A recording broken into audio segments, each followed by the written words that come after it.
Vous pensez comprendre l'effondrement cosmique. Vous avez entendu parler des étoiles à neutrons, d'anciens soleils morts, où la gravité a écrasé la matière si implacablement que les atomes eux-mêmes ont cessé d'exister. Un seul morceau de sucre de ce genre pèserait plus lourd que le mont Everest. Leurs noyaux sont une soupe quantique tourbillonnante de neutrons, les objets les plus denses connus de l'univers. Ce sont les enveloppes cosmiques ultimes, les pierres tombales des géantes stellaires.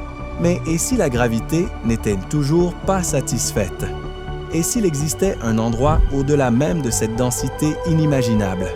Un endroit où les forces fondamentales de l'univers, le ciment même qui maintient la réalité ensemble, s'unissent pour créer quelque chose d'entièrement nouveau, quelque chose d'extraordinaire au-delà de l'entendement? Un endroit où la chimie elle-même meurt, où le concept d'atome devient un mythe oublié? Le noyau d'une étoile mourante, après s'être effondré au-delà du stade de naine blanche, devient une étoile à neutrons. Imaginez prendre chaque chaîne de montagnes de la Terre, chaque océan, chaque continent, chaque ville, chaque être vivant, et les écraser jusqu'à ce qu'ils tiennent dans une sphère de la taille d'une ville. C'est de cette densité dont il est question. Une cuillère de sa matière pèserait plus lourd que le mont Everest. À ce stade, la gravité est devenue un monstre insatiable, si puissant qu'il a surmonté la pression de dégénérescence électronique qui soutient les naines blanches, forçant les électrons à fusionner avec les protons, créant une étoile composée presque entièrement de neutrons. Ces neutrons, regroupés, résistent à un nouvel effondrement grâce à ce qu'on appelle la pression de dégénérescence neutronique, une répulsion quantique qui crie « Arrêtez » à l'étreinte implacable de la gravité. C'est le béton cosmique ultime de l'univers, une barrière si dense, si incroyablement rigide, que pendant des décennies, nous avons cru qu'elle était le dernier mot absolu de l'évolution stellaire, à l'exception du trou noir. Mais l'univers, mes amis, est bien plus imaginatif et terrifiant que nos petites théories. Même au cœur d'une étoile à neutrons, où la gravité livre sa guerre brutale, il existe une dernière ligne de défense désespérée, l'interaction nucléaire forte. C'est la force la plus puissante connue de la physique, le ciment même qui lie les quarks pour former des protons et des neutrons. C'est l'emprise titanesque qui empêche ces particules subatomiques de se disperser, même sous des pressions qui anéantiraient tout le reste. Imaginez-la comme le rebondisseur cosmique ultime, empêchant les constituants fondamentaux de la matière d'être déchirés. Malgré toute la puissance écrasante de l'étoile à neutrons, l'interaction nucléaire forte tient toujours son territoire, préservant l'identité individuelle de ces neutrons et préservant la fragile intégrité de leurs quarks. C'est une confrontation furieuse et microscopique, une bataille silencieuse livrée des milliards de fois par seconde, au plus profond de ce noyau ultra-dense. Mais que se passe-t-il lorsque la gravité, ce vide implacable et dévorant, pousse encore plus fort? Quand la masse de cette étoile à neutrons devient-elle si immense, si gargantuesque, que même l'interaction nucléaire forte, le plus puissant agent de liaison cosmique, commence à céder. C'est là que notre compréhension vole en éclats, que la physique telle que nous la connaissons crie sa protestation. Nous parlons de pressions qui font ressembler le cœur d'une étoile à neutrons à une douce brise. Imaginez une cocotte minute contenant non seulement de la vapeur, mais l'univers tout entier, puis le comprimant jusqu'à la taille d'un simple grain de sable.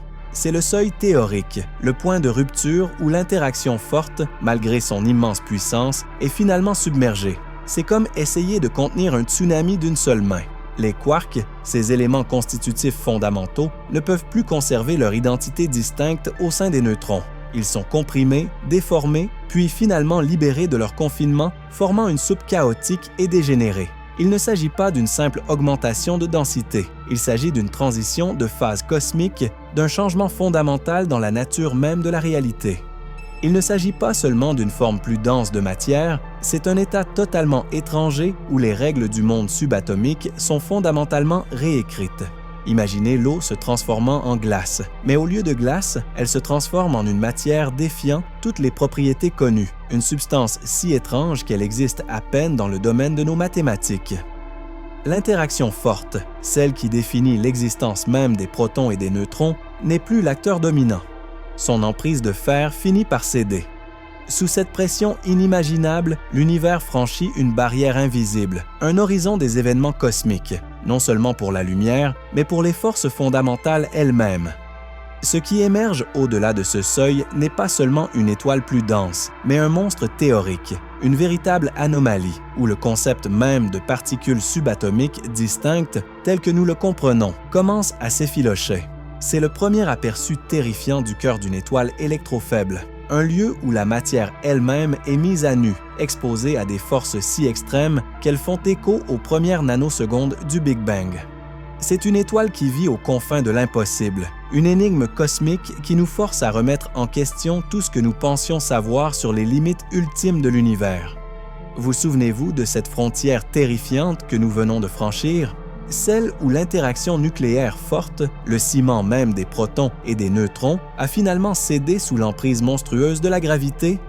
Ce n'était que le début, car à ces énergies insondables, à ces pressions qui font écho aux premières picosecondes après le Big Bang, quelque chose d'encore plus profond, de plus hallucinant se produit.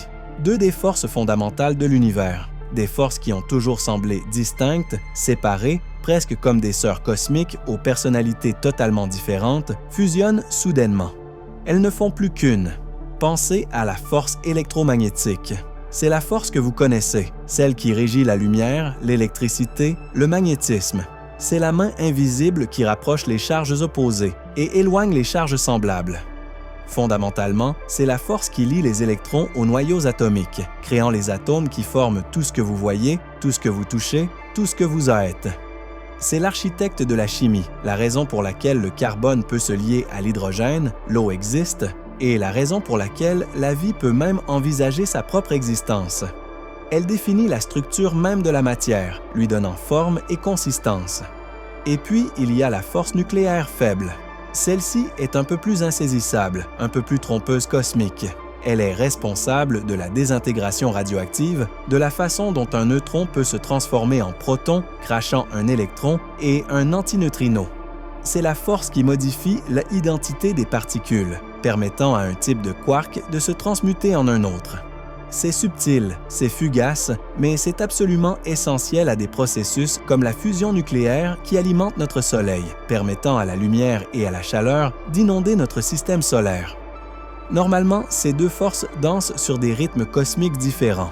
Elles opèrent à des intensités différentes, régissent des interactions différentes et se comportent comme des entités distinctes. Mais face aux énergies écrasantes et destructrices de l'esprit au cœur d'une étoile électrofaible en formation, un mariage quantique a lieu. Imaginez deux puissants fleuves distincts coulant dans leur propre canyon, chacun façonnant le paysage à sa manière. Puis, ils convergent. Ils se rencontrent dans une confluence cataclysmique, leurs eaux bouillonnantes, leurs identités se mélangeant jusqu'à former un seul torrent turbulent et inexorable. C'est la force électrofaible. Dans cet état unifié, la distinction entre force électromagnétique et faible disparaît tout simplement. Ce n'est pas que l'une domine l'autre, c'est qu'elles deviennent deux facettes d'une même entité cosmique fondamentale. Et les implications pour la matière sont tout simplement apocalyptiques. Lorsque la force électrofaible règne en maître, le concept même de quarks et de leptons séparés, les particules fondamentales qui composent toute matière, perd tout son sens. Les électrons, ces minuscules danseurs élégants autour du noyau, perdent leur identité propre. Les quarks, autrefois les fiers composants des protons et des neutrons, cessent d'être des entités individuelles. Il n'y a plus de protons, plus de neutrons, plus d'électrons. Et s'il n'y a plus de ces éléments constitutifs, alors il ne peut plus y avoir d'atomes. La notion même de noyau, de couches électroniques, de la danse complexe et magnifique qui crée les éléments et les molécules, tout s'effondre. La chimie, la science qui étudie la liaison et l'interaction des atomes, fondement de toute complexité, s'arrête tout simplement. Elle disparaît. Une étoile électrofaible est un domaine où l'univers a oublié comment se construire. C'est une sphère d'énergie et de matière pure et indifférenciée, où les lois de la physique qui régissent notre réalité quotidienne, les lois qui permettent à une étoile de brûler, à une planète de se former, à un humain de penser, ont été fondamentalement réécrites. C'est un vide cosmique où le concept même de structure, de choses distinctes, a été anéanti. C'est un écho terrifiant de l'univers primitif, figé dans le temps, vestige monstrueux d'une époque où la réalité elle-même décidait encore de ce qu'elle voulait être. Si vous êtes prêt à plonger plus profondément dans ces cauchemars cosmiques et à découvrir les secrets les plus bouleversants de l'univers, n'hésitez pas à aimer cette vidéo et à vous abonner à la chaîne. Nous ne faisons que commencer ce voyage aux confins de la réalité, et ne manquez pas la suite. Nous venons d'assister au divorce cosmique ultime, où la gravité a brisé la force forte, puis au mariage cosmique ultime, où l'électromagnétisme et la force faible ont fusionné. Que reste-t-il? Une abomination théorique, un objet si étrange qu'il est à peine qualifié de matière telle que nous la connaissons. L'étoile électrofaible. Imaginez, pendant la fraction de seconde la plus brève et la plus incandescente après le Big Bang, l'univers entier a existé dans cet état précis. Les 4 forces fondamentales, la gravité, l'électromagnétisme, la force forte et la force faible, ont été unifiées en une superforce primordiale unique. À mesure que l'univers s'est étendu et refroidi, cette superforce s'est brisée en forces distinctes que nous connaissons aujourd'hui. Mais une étoile électrofaible, c'est un fossile cosmique, un écho vivant et respirant, ou plutôt non respirant, de cette soupe primordiale. C'est un fragment de l'univers primitif, figé dans le temps, une relique monstrueuse qui a tant bien que mal résisté au refroidissement et à la différenciation qui ont façonné notre réalité. C'est une capsule temporelle de la physique ultime, un aperçu terrifiant d'une époque où l'existence elle-même formait encore ses règles. En son cœur, il n'y a aucune chimie. Réfléchissez-y, pas d'atomes, pas de molécules, pas de protons, pas de neutrons, pas d'électrons en tant qu'entités distinctes. La pression intense, la force électrofaible écrasante a effacé toute distinction. Imaginez une sphère parfaitement lisse et sans relief. Pas noire comme un trou noir qui dévore la lumière, mais peut-être un vide scintillant et informe, une sorte d'antimatière, d'antistructure. Il ne brillerait pas, car la lumière naît de transitions atomiques, d'électrons sautant entre des niveaux d'énergie, de la danse de particules chargées. Mais ici, il n'y a pas de particules chargées distinctes, pas de niveaux d'énergie entre lesquels passer. C'est un univers où le concept même de lumière, tel que nous le concevons, pourrait bien être dénué de sens en son sein. C'est un témoin silencieux de la physique en déroute. Chaque loi, chaque constante que nous avons minutieusement déduite, qui régit la formation des étoiles, l'existence des planètes, la machinerie complexe de la vie, tout s'arrête brutalement à sa limite théorique. Cet objet n'est pas seulement dense, il est sans relief. C'est un fluide uniforme et dégénéré où quarks et leptons se sont dissous en un plasma unique et unifié. Imaginez-le comme un creuset cosmique, mais au lieu de faire fondre du métal, il fait fondre l'identité même des particules fondamentales.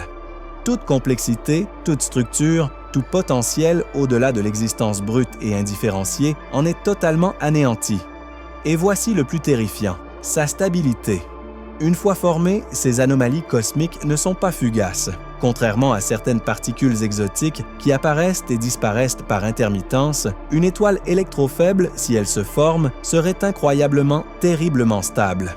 C'est un équilibre parfait entre une pression gravitationnelle inimaginable et la poussée vers l'extérieur de cette pression de dégénérescence électrofaible unifiée. C'est une cicatrice permanente sur la structure de l'espace-temps, un monument à la physique brisée et remodelée.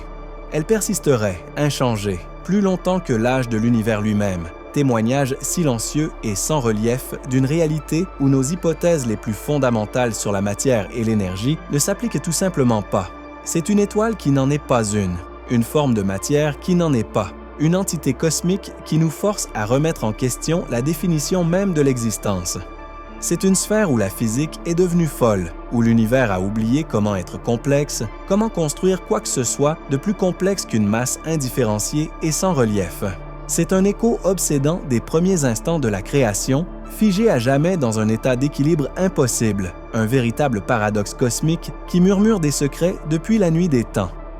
Imaginez essayer d'observer quelque chose qui défie les lois mêmes qui créent la lumière, qui dictent le comportement des atomes.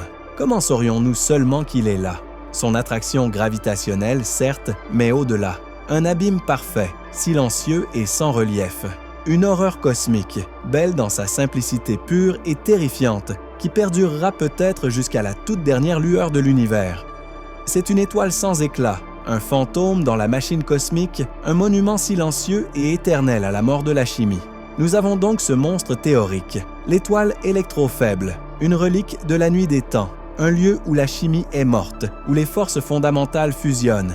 Mais pourquoi nous soucions-nous d'un concept aussi extravagant? Parce que ces objets hypothétiques sont bien plus que de simples curiosités théoriques. Ce sont par essence des pierres de rosette cosmique. Ce sont des capsules temporelles uniques, des fragments parfaitement préservés des premiers instants de l'univers. Imaginez essayer de comprendre les premières nanosecondes du Big Bang. Nos accélérateurs de particules, aussi puissants soient-ils, ne peuvent entrevoir que les conditions qui existaient une infime fraction de seconde après la création. Nous pouvons fracasser des particules pour tenter de recréer ces énergies primordiales. Mais une étoile électrofaible, c'est un vestige naturel et stable de ces conditions exactes. C'est comme trouver un fossile parfaitement préservé du premier organisme unicellulaire, nous offrant un aperçu direct des origines mêmes de la vie. Ces étoiles, si elles existent, seraient des laboratoires vivants, offrant une fenêtre directe sur une époque où l'univers était si chaud, si dense que les forces fondamentales elles-mêmes étaient indiscernables. Ils détiendraient les secrets de l'inflation cosmique, la nature de la matière noire et peut-être même les origines de la conscience elle-même, enfermées dans leur noyau sans relief. La quête ultime de ces objets se transforme en une quête palpitante et désespérée de réponses aux confins de la réalité. Nous ne pouvons les voir. Ils n'émettent pas de lumière au sens conventionnel du terme, car aucun atome ne la produit. Ils n'ont pas d'horizon des événements comme les trous noirs qui déforment l'espace-temps de manière prévisible et observable. Leur nature même défie nos méthodes de détection les plus courantes. C'est comme essayer de trouver un prédateur invisible, silencieux et parfaitement camouflé dans une jungle cosmique. Mais nous sommes des stratèges. Nous sommes des détectives cosmiques. Comment trouver quelque chose qui résiste fondamentalement à la détection? Nous cherchons les murmures subtils, les indices indirects, les ondulations gravitationnelles qu'ils pourraient laisser dans leur sillage. Nous rechercherions des signatures d'ondes gravitationnelles qui ne correspondent pas tout à fait à la fusion de trous noirs ou des effets de lentilles gravitationnelles inhabituels qui défient toute explication par des objets connus. Peut-être affectent-ils subtilement les orbites des étoiles proches, contrairement à une étoile à neutrons ou à un trou noir. C'est un jeu d'échecs cosmique, dont les pièces sont invisibles et l'échiquier, l'univers tout entier. La quête de l'étoile électrofaible ne se limite pas à la découverte d'un nouveau type d'objet stellaire. Il s'agit de repousser les limites de la connaissance humaine. Il s'agit d'envisager la possibilité que notre compréhension actuelle de la physique soit incomplète, qu'il existe des domaines d'existence entiers, des états de matière et d'énergie entiers que nous n'avons même pas encore imaginés. Chaque anomalie, chaque faible signal qui ne correspond pas à nos modèles existants devient un indice fascinant dans ce grand mystère cosmique. Ces étranges sursauts d'ondes gravitationnelles proviennent-ils de sources inconnues? Seraient-ils les faibles échos d'un noyau électrofaible en train de se déplacer? Existe-t-il une oscillation inexpliquée dans l'orbite d'une étoile lointaine qui suggère un compagnon invisible et destructeur de chimie? Cette quête témoigne de l'audace de l'esprit humain. Imaginer un tel objet, déduire ses propriétés théoriques d'équations qui nous échappent, est un triomphe. Se lancer ensuite dans la mission quasi impossible de le trouver, de prouver son existence, est le pari ultime. C'est le frisson de la chasse, la lutte intellectuelle contre l'inconnu, le désir désespéré de lever un nouveau voile sur la tapisserie cosmique. L'univers joue ses cartes serrées, mais nous, les stratèges cosmiques, sommes déterminés à percer ses secrets ultimes, même si ces secrets anéantissent tout ce que nous pensions savoir. La chasse est ouverte et les enjeux sont on ne peut plus importants. Nous cherchons un objet qui nous obligerait à réécrire les manuels, à repenser la structure même de l'existence et à contempler un univers bien plus étrange et profond que nous n'aurions jamais osé l'imaginer. Nous avons voyagé au cœur d'un cauchemar cosmique, un royaume hypothétique où le concept même de matière, de chimie, de particules distinctes se dissout complètement. L'étoile électrofaible n'est pas seulement un objet plus dense, c'est un fossile vivant des balbutiements de l'univers, un monument stable et silencieux à la mort des atomes et à la fusion des forces fondamentales. C'est un lieu où les règles qui régissent notre vie, les lois qui permettent aux étoiles de brûler et à la vie de s'épanouir, cessent tout simplement de s'appliquer. L'idée même d'un tel objet repousse notre compréhension de la physique à son paroxysme, nous forçant à affronter les limites de nos modèles actuels. Ils révèlent un univers bien plus extrême, bien plus imaginatif et infiniment plus déconcertant que tout ce que nous aurions pu imaginer. Ces monstres théoriques ne sont pas de simples curiosités, ce sont de profonds défis philosophiques qui nous murmurent les secrets du Big Bang lui-même, laissant entrevoir une réalité où les éléments connus ne sont qu'une phase fugace. Dites-moi ce que vous avez aimé ou détesté dans cette vidéo. Que pourriez-vous modifier pour l'améliorer? Je lis tous les commentaires et répondrai à toutes les suggestions.